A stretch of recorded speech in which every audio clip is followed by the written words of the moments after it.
Future Warrior, The Mars Campaign. Chapter 17. Stalker sat in the dust. Pierce had passed out and wasn't waking. Come on, focus. You have a mission to complete. Stalker rose stiffly to his feet and walked to where Dee and Kalen had finished bandaging up the wounded barbarian and were organizing the other survivors. Kalen looked up at Stalker as he approached. Nice to see you made it. Stalker just nodded and made a beeline for a nearby medical specialist who was bandaging a wounded Pathfinder and directed him to Pierce. Dee, Link, and Kalen came up to Stalker as he watched the medic work to try to stabilize Pierce. Stalker spoke without turning away from Pierce's prone form. How do we finish up? Looks like 23 fit to fight, including us. 12 wounded, 10 dead. Stalker glanced at Kalen, who nodded angrily. Yeah, that mech screwed us good, but we need to get moving ASAP. I agree, said Dee. We have a mission to complete. Dee glanced pointedly at the tunnel, where 12 men were covering the entrance and trying not to look at the strange skeletons in the walls. We will leave 7 here, including the medics, to cover our wounded and take the rest of the shooters with us and push through to the objective. Sounds good. Either of you two know what that's about? Asked Kalen, pointing at the tunnel entrance. Stalker looked down at the prone form of Pierce. Pierce spoke to me before he lost consciousness, but explanations can wait. Right now, it's imperative we move out and clear these damn tunnels before anything else shows up. Kalen nodded his agreement, and they quickly moved to help the medics set up a collection point before stocking up on ammunition from those who would not need it anymore. Everyone removed their now useless helmets. Indeed, with their suits' electrics fried, the climate control systems were no longer functioning, and they quickly became too hot to wear with the helmet on. Leaving the others behind, Stalker, Kalen, Dee, Link, and 12 others set out down the tunnel, the rows of strange skeletons staring out at them from the walls. They moved down the eerie tunnel in rushes, half advancing, half covering those moving forward, the tunnels seeming to stretch on forever. As they leapfrogged forward, Stalker turned Pierce's words over in his head, the thoughts churning. Aliens, conspiracies, beacons, you have to be kidding me. This is like something out of a book. I'm so not paid enough for this shit. Yet, it was undeniable the evidence was literally staring him in the face. This also partially explained Red Legion ideology and the movement itself. History was clear. Humanity was prone to periods of religious hysteria that flared up hot until they burnt themselves out. All it needed was a catalyst, and the knowledge of intelligent, hostile extraterrestrial life, that we weren't alone amongst the stars, was just one such event. After a surprisingly long distance, there appeared literally to be light at the end of the tunnel. Kalen, who was in front, raised his hand to halt the advance, then waved Stalker forward. Stalker, recon, show us the way. Stalker nodded and moved forward past Kalen. As he moved forward, Stalker could see the tunnel opening into a cavern in the distance. Unconsciously, Stalker glanced sideways at the cave wall. A row of long, elongated oval skulls complete with shark-like teeth seemed to be leering back at him through the wall. As Stalker crept forward, his view slowly began to improve.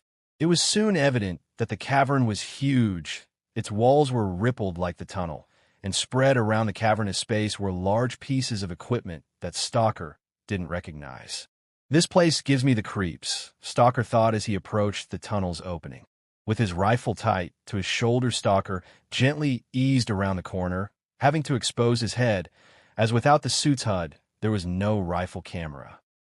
Stalker stole a lightning look around the corner. To the right, the wall of the cavern was close to the tunnel exit, only a few meters away, while to the left the cavern extended expansively some distance, the view blocked by bulky pieces of equipment.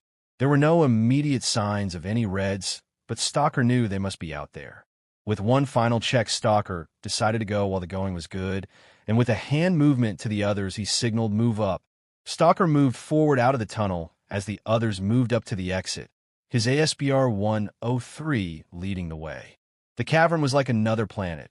Everywhere lay strange equipment and darkened computer consoles, and ominously all bore glyph-type markings. Stalker moved towards something that was recognizable, a large power converter. The tower-like structure reached up to the cavern's roof, and from its top sprang a network of heavy power cables, which fanned out heading deeper into the cavern, while others of the converter's base lead back through the tunnel. Stalker stopped at the base of the converter, pausing while the others deployed out of the tunnel. Stalker peered cautiously around it, and for the first time could see deep into the cavern's interior. Jesus! Stalker was lost for words at the sight before him. In the middle of the cavern stood a truly massive tactical assault mech, a Goliath. And just like the skeletons in the tunnel, it was sealed in clear resin, a huge tube of it that reached from the cavern roof to the floor. To its left and right were two more of the massive tubes, but unlike the central tube, the outer two had been broken into and the massive machines long since dismantled. The two outer Goliaths were now in pieces scattered around the remnants of the wrecked tubes. The immense dissected metal pieces being surrounded by HABs, diagnostic control panels, laboratory equipment, and assorted tools of every conceivable type. In the rear of the cavern past the dismantled Goliath, Stalker could also make out movement. There were several dozen men busily moving about. Most were wearing lab coats and overalls, but here and there he saw the distinctive corrupted red uniforms of the Red Legion. They were all armed and appeared to be throwing up hasty defenses, although despite the distance, from the way they handled the weapons, it was clear to Stalker that they were no soldiers. Stalker slipped back out of sight and signaled the others forward, and a moment later they slotted in beside him, D getting straight to business. "What you got?" "All sorts of weird shit, but that's not the problem. There's an infantry position about 100 further in, say about 60 tangos, plus change." "What do you think, D?" D eased around the corner and stole a quick look. "Kalen, can you take 5 men and hit them from the right? There's plenty of cover there. When you're fully engaged, we will hit them from the left with grenades." "Consider it done," said Kalen, and he signaled to the men waiting further back, "First 5 on me." When they were ready, Kalen and his 5-man fire team broke cover and sprinted to the right using parts of the dismantled Goliaths for cover. They had covered half the distance before they were spotted, and scattered fire began to whiz about them. The Red Legion commander was exasperated. To his front, the UEDF assault was growing in intensity, and he had been forced to commit the last of his mecha reserves earlier than we would have liked. That, however, wasn't the source of his irritation. Resistance in the tunnels had been far stronger than he had thought possible. He now had a clearer picture of the extent of the enemy infiltration of the tunnel network, and at 3 points his forces had been stopped cold by stubborn resistance. The tunnels were creating problems in deploying his forces. He couldn't exploit his numerical superiority or get his striders into action due to wreckage in the tunnels. He wringed his hands in frustration and took a moment to compose himself. No plan survives contact with the enemy, he reasoned to himself. He let his breath out slowly and opened his eyes, a new plan beginning to form in his mind. At the same time, a very different commander was thinking much the same thing. The Raptor's commander picked himself up and shook the dirt and dust out his weapon. Another enemy artillery shell landed nearby and almost knocked him off his feet a second time. Through the barrage, he surveyed the scene. His forces had been pushed back. The defensive perimeter was contracting as attack after attack had rolled in on his beleaguered troops. His men and women had fought with the valor and skill he expected of them, and he had never felt more proud. Around the shrinking perimeter lay the remains of 3 gutted enemy divisions, the funeral pyres of hundreds of vehicles shrouding the battlefield. He had his orders. They would hold until relieved, and if they weren't relieved, they would fight on to the bitter end with boot, butt, and bayonet. As he watched a fresh rocket barrage landed on his front line. "Get TACCOM on the line. This artillery has to be silenced before it grounds us into dust." Stalker watched as Kalen and the decoy team ran on through the fire being directed at them, Kalen limping slightly as he ran. Automatic fire was whipping the air around them, and Stalker saw several rounds impact the running men, but none went down, all of them successfully reaching cover before beginning to return the fire with interest. "Let's go," barked D. Stalker followed hard on the heels of D, Link, the remaining 7 assault troops, and Pathfinders following close behind, everyone keeping low as they ran. Using the bulk of the nearest dismembered Goliath, they closed on the enemy positions. The Reds had thrown up 2 lines of ramshackle barricades, out of anything they could find. Stalker slid in behind D as he stopped behind one of the Goliath's pulse cannons. The immense weapon, now mounted on a movable chassis and surrounded by computer consoles and power cables. They had closed to within grenade range without being spotted, but the remaining 50 feet or so was open ground. D gave the signal, and as one they rose up and began pumping grenades from their M503s. The result was devastating. A line of 8 grenade explosions rippled across the barricades.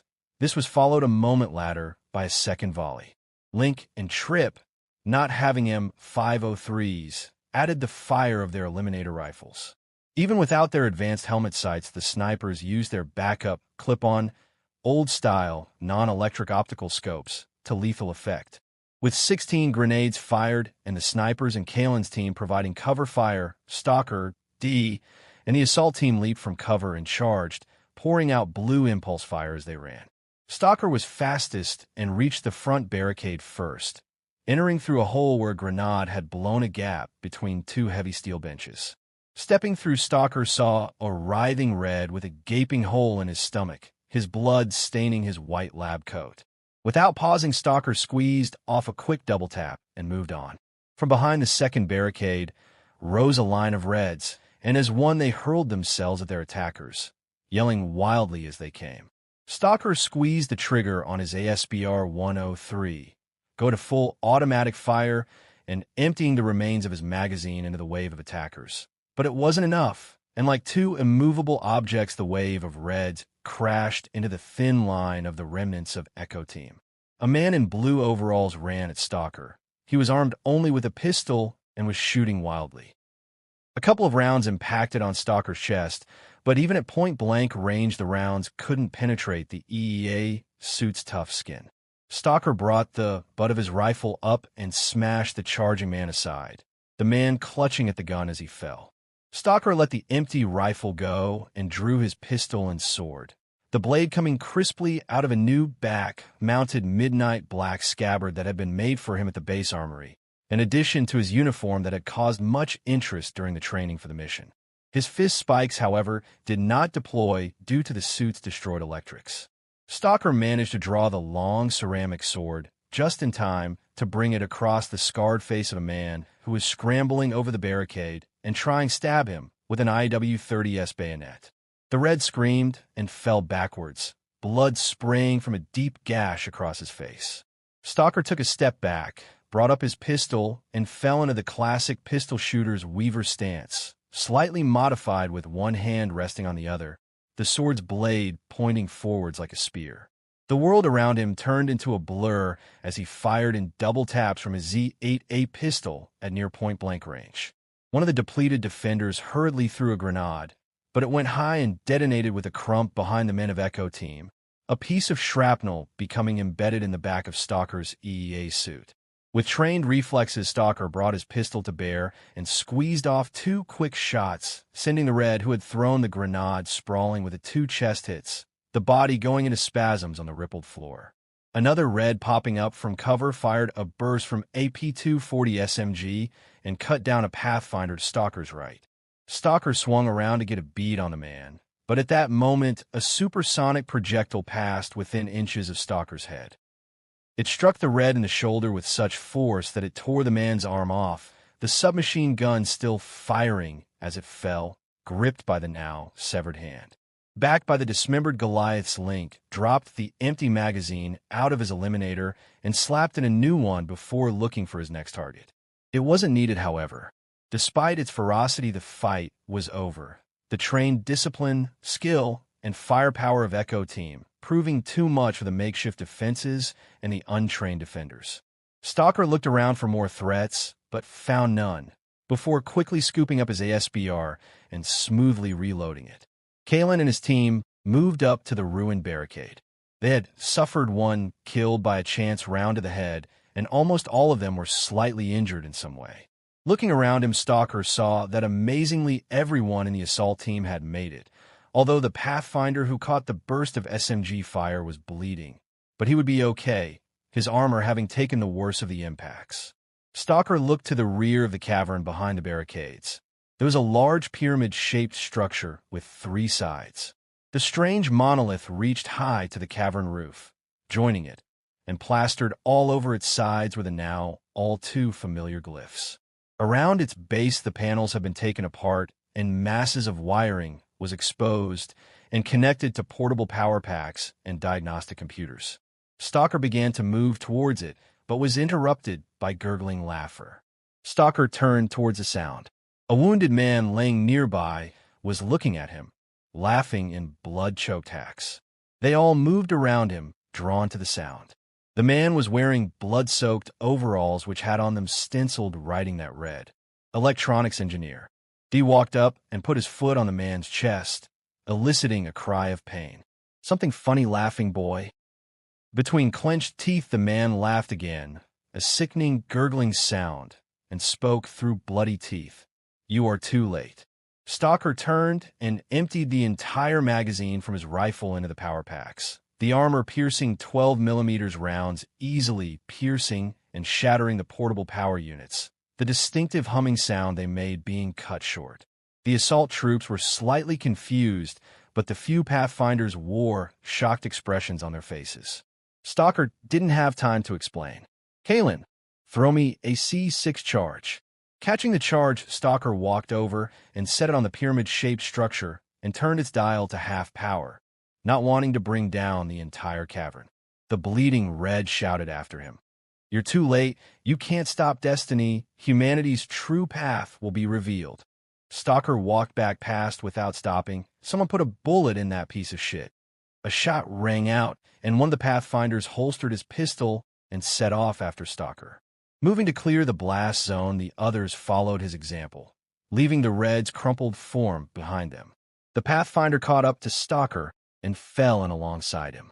Stalker looked the Pathfinder in the face. The intelligence branch soldier didn't speak, instead just nodded knowingly. Stalker nodded back and stopped for a moment to let the others catch up. As soon as he was happy, they were clear. Stalker hit the small thumb-sized portable detonator switch he had taken from the charge. The explosion reverberated through the cavern, the pyramid structure shattering, before collapsing in a pile of rubble and chunks of the strange, clear resin. Stalker just stood and let the dust cloud roll over him. Mission achieved. Time ago, Stalker thought. Link walked up alongside him. "Tough day, boss," he murmured. "It's been a long day, Link." "A damned long day," Stalker replied wearily. Link glanced at the Pathfinder who had moved away. "What's going on, boss? There's God knows one in the walls. Goliath's hundreds of meters below the ground in a goddamn mountain, and we're blowing half it up." Stalker turned to look at Link. "I don't know, Link. I just don't know. All I know is that structure was the objective. Now we can finally get the hell out of here." "Sounds good to me. I've got your back, boss." Link waved Dee and Kalen over, and together they took point as they began the trip back down the tunnels. As they walked, Stalker told the other 3 what Pierce had said, the small group listening in silence. They arrived and quickly secured their wounded at the opposite end of the tunnel without incident. Stalker being relieved to see that the heavily sedated Pierce was still alive and had now been freed from the wreckage of the mech. The medic wasn't certain that Pierce would make it, but he had managed to stop some of the internal bleeding, and Stalker made a mental note to check up on him after the mission was over. Once they were ready, the remaining members of Echo Team fell back and arrived back at Delta's blocking position. Delta Team had been engaged in a furious battle to hold the hub, and having been very nearly pushed back, were very happy to see Echo arrive, followed shortly after by the other strike teams. On cue with the mission timetable, the assault forces began to withdraw from their hard-won ground, all their objectives having been neutralized. The now reinforced blocking forces staying in place until all the wounded had been safely evacuated to the platforms. The badly depleted teams being forced to leave the dead behind to be retrieved later. Stalker, Link, and Dee stood with some of the Delta troops behind the battered defenses they had set up, waiting for the all-clear to withdraw, while Kalen with his injured leg had already gone topside. Any moment, they knew they would get the call to withdraw, but ominously a dull roaring sound was now coming from the tunnel in front of them. Grips on weapons tightened. A Delta Team Excalibur battle commander next to Stalker called out a warning. Here they come again. Pick your targets. Hold the line. Stalker saw the burned-out vehicle hulks and piles of bodies from the previous attacks. The Reds weren't going to make this easy. Around the corner this time came something entirely different to what Delta Team had seen before, but Stalker, to his horror, had seen it back in Elysium. From the tunnel came a solid wall of charging, yelling, screaming humanity, men, women, and children, some armed with guns, grenades, ceramic knives, explosives, but most carrying nothing at all. For a moment, everyone froze, as if under a spell. Stalker and D responded fastest and opened fire, D yelling out to the entranced defenders, "Open fire! Cut them down!" The spell was broken, and like the unleashing of a flood, the defenders opened up on the advancing wall of humanity. Stalker worked his fire from left to right and back again across the width of the tunnel, shooting quick single shots, hardly even having to aim. Such was the sheer number of targets, the transit hub and tunnels echoing with the sound of mass gunfire. As the defenders fired, and the onrushing front ranks fell, the people behind began tripping over the fallen in their desperation to move forward. This created anarchy as even more fell and were trampled by the sheer number of crazed people coming down the tunnel, but the mass of humanity didn't slow. The large 12mm impulse rounds penetrated as they struck soft tissue before detonating their tiny but powerful warheads. The results in the enclosed tunnel were horrific. The tunnel rapidly filled with a red mist of airborne blood, and little chunks of flesh coated everything and everyone. But still the wall of humanity advanced, driven forward by pure numbers and unstoppable momentum. Around the defenders, the ground was littered magazines as they burned through ammunition at a furious pace, but still the human wall kept coming despite the countless dead. As Stalker fired, he could hear the calls of the men alongside him. "Loading! I'm dry. Need a pistol mag. Watch the left." At that moment, a Pathfinder appeared at the entrance of the service tunnel and waved to the Delta Team commander. Stalker never heard the withdraw call over his suit's fried comnet, but he did hear the shouts of the Delta Team commander. "Everyone grenades now. Fall back." The thin line of defenders fired or threw the last of their grenades and then withdrew at a dead run up the service tunnel. Stalker pumped out his last 50mm grenade from his rifle's M503 and ran after the others, the grenades exploding en masse in the relatively confined space of the tunnel and tearing people to shreds, chunks of flesh coating the plascrete of the tunnel walls. Normally, any withdrawal would have been conducted in a tactical manner, with staged leapfrog tactics, but in the narrow space of the tunnels there simply wasn't the room, and the last few, like Stalker, simply ran, turning at brief intervals to shoot short bursts as they hurried to keep up. At the entrance to the narrower access tunnel, the men filed past a Crusader who was setting a C6 charge to seal the tunnel. Stalker paused by him and fired another burst, dropping a woman and a teenage girl who came running around the bend carrying wicked-looking long ceramic knives. "That's everyone's specialist. Time to go." The Crusader armed the charge, and the preset countdown of 2 minutes started, both of them running for it. As he ran, Stalker could feel the breath of the crazed mob right behind him, and being unable to stop to load his rifle, he dropped it, and, on the run, drew his pistol, firing it blindly behind him, being rewarded with screams. There was sunlight ahead, and they burst into the bright daylight, the glare momentarily blinding as their eyes adjusted. Stalker saw a double rank of assault troops and Pathfinders formed up around the entrance to the hangar, and sprinting quickly got clear just as the first crazed people began pouring out of the entrance.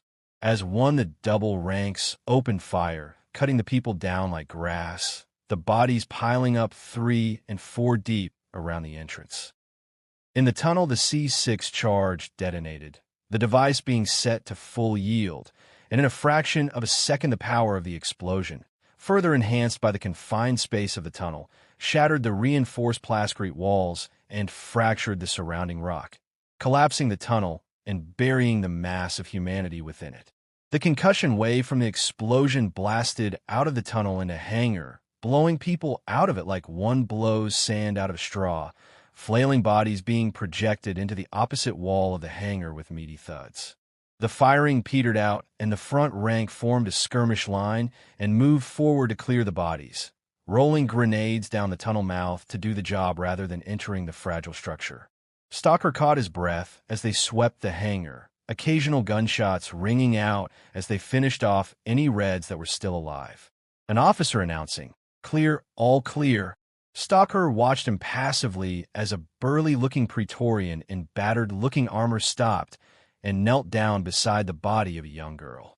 Tenderly, he lifted her lifeless hand and removed the knife that was still clutched in the tiny fingers and put it aside. The girl couldn't have been more than 12. The Praetorian sat there, surrounded by the dead, staring at the young girl's body, the man starting to sob softly, the senselessness of the girl's death mirrored in his expression, one of despair and unanswered questions. A Viking came up and, sitting alongside him, put an arm around his shoulder. There they sat together, a small bit of humanity surrounded by a scene of desolation. They were warriors who believed in honor and righteousness, and nothing had prepared them in their lives or training for having to shoot children. Stalker and many others turned away from the scene, perhaps to hide their own tears, and for a brief moment a silence swept through the hangar. No chatter, just the sound of dirt being crunched underfoot and the gentle sobs of the Praetorian. Stalker strode out to the edge of one of the landing pads where some of the others had assembled and joined them, looking out at the panorama spread before them. Even though at the considerable distance Stalker couldn't make out detail, it was clear that a hell of a fight had taken place. From the adjacent platforms, smoke billowed, while the distant base looked like it had suffered a meteor strike. The entire area was shrouded by dense clouds of smoke and innumerable fires, the scene occasionally lit by bright flashes and bursts of tracers. High in the sky, formations of sleek F-55 Dark Star fighters patrolled. Below them were near continuous lines of HTTs, HCTs, and LTTs, bringing in men and materials and evacuating the wounded.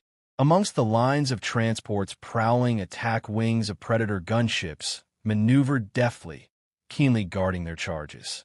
All the men watching from the platform marveled at the massive airlift that was underway. Unknown to them, the other 9 commanders of the 10 assault divisions had moved hell and earth to bring support to the beleaguered Raptors, even disobeying direct orders from TACCOM and redirecting forces and supplies designated for other operations. The Raptor's commander sat on an empty ammunition crate. He wiggled his toes, feeling the sticky blood inside his armored boot. His leg wound had been treated with a coagulant, but it was clearly still seeping. He looked out and surveyed his shattered division. Everywhere medical HTTs had landed to supplement the division's overwhelmed field hospital facilities, and all around him his people were finally receiving badly needed medical treatment. The enemy artillery had caused many of the losses before it had been finally silenced, and not before Red Legion ground forces had penetrated into the inner defense zone. Even now, as he sat, he could hear the sounds of firefights as small pockets of resistance were ferreted out and eliminated. He ran his hand through his hair. It came back covered in sweat and dust. The day had been won, but the cost had been high. He hoped the mission had been worth the price his men and women had paid. Several hundred kilometers above the red Martian surface, in geosynchronous orbit, lay the immense bulk of the UEF flagship, the United Earth Ship, UES Genesis. Deep in its command and control center, a small group representing the most senior commanders of the UEDF were seated around a long polished wooden table for a briefing, the briefing being led by General De Veers. It has been confirmed by our men on the ground that the signal generator has been destroyed. Was it activated? De Veers shifted slightly. Yes, we detected a signal transmission burst that lasted for 6 minutes. The scattering of voices were overshadowed by a firm voice from the head of the table. General, were we able to jam the signal? De Veers shuffled some papers, drew one out, and examined it before answering. The signal proved very resilient to our jamming equipment. According to our best information, we managed to degrade the signal strength by between 20 and 25%, Madam Chairwoman. Where was it directed? De Veers turned to the heavy-set man seated to the left of the chairwoman. According to what we have been able to determine, Senator, the signal was directed toward Andromeda. We can't be more specific as of yet, and it will be some time before more detailed information is available. What's your threat assessment, General? De Veers turned back to the chairwoman. He chose his words carefully. As you all know, the facility on Mars has been determined to be several hundred, if not several thousand years old. We can't be more precise than that, because many of the materials defy our carbon dating tests. It's possible that the Deimos withdrew from our galaxy at that time, due to internal problems, outside attack, or a lack of strategic importance. It is therefore also possible, with the time period involved, that their civilization has been destroyed, collapsed, or even moved since that time. That sounds very thin, General. With respect, Senator, we have no firm intelligence of any recent Deimos activity within any neighboring systems. All the facilities we have so far discovered have shown signs of being abandoned for considerable periods of time. But you can't guarantee us that the signal won't be intercepted by a potentially hostile power, can you? De Veers stood silent for a moment. That would be a fair assessment, Senator. Before long, HTTs landed on the platform and began evacuating the wounded and the surviving assault forces. At this point, the assault troops and Pathfinders went their separate ways. Stalker and the other remaining assault troops forming up and giving the Pathfinders a parade send-off as their HTTs departed. Soon more transports arrived to withdraw the assault troops. Leaving the shattered platform and hangars behind, the HTTs lumbered into the air and headed back to FOB Dragon. Once at FOB Dragon, the men spent a considerable period of time in very thorough debriefings about what they had seen and how the operation had been conducted. Part of the code of the 10 assault divisions was an oath of silence about operations, and the obligations of this oath were clearly reinforced during the long, detailed debriefing sessions. When Stalker finally came out of his, he didn't even know the time of day. It had been daylight when he had gone in, and now the sun was rising. The entire night had passed, and he was exhausted.